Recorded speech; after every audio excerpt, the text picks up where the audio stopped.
integrity. I don't believe that you can be a true leader and one who has genuine respect from others unless you're acting in line with your values. So with that embedded into my leadership style, it also ties in with where I see education. I want our students to become people for others. I really, really want them to see that there is a life outside of themselves, whether that be for the environment or for people.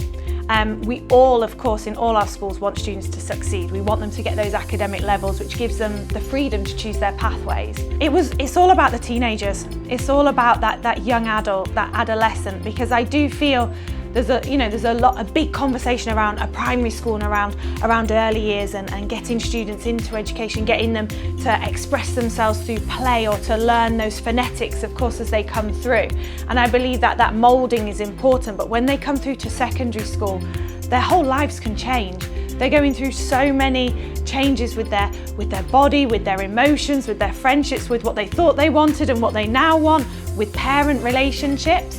And I went into education because I truly believe that you can really, really develop a young adult and help them, guide them to who they want to be for the future.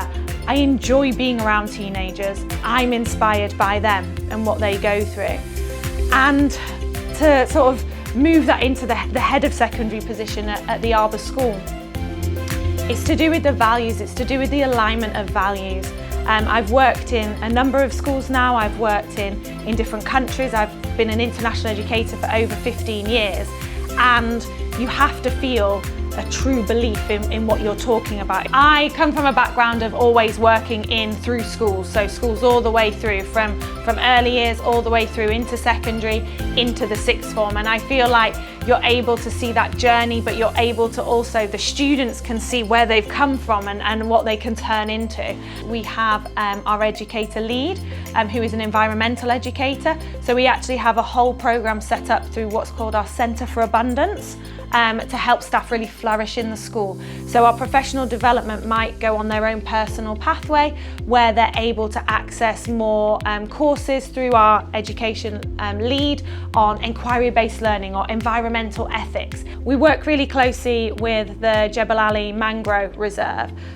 So that is a beach area in the EMEG area, and it is a place which is actually situated between sort of a power plant and a sort of tourist development, but it's actually a natural habitat and a place of conservation. Life changes all the time, and we're really, really working hard on creating these people for the future, yet we don't fully know what that future looks like. But of course there are key character skills which never change, so we make sure we stay focused on those. And we talk about our arborists, and about our arborists, we really want them to do three things. We really want them to think deeply, to really think deeply about what they want to be, about what they want the world to look like, to make sure that they embody kindness. I want them to be kind people. You can be anything in this world, but if you can be kind, then you're going to go far. And then also to act consciously, to act with thinking about what that action looks like, with thinking about what that looks like in the future, to think about that impact you might have. So if we can get those three things from our students, I can't ask for anything more.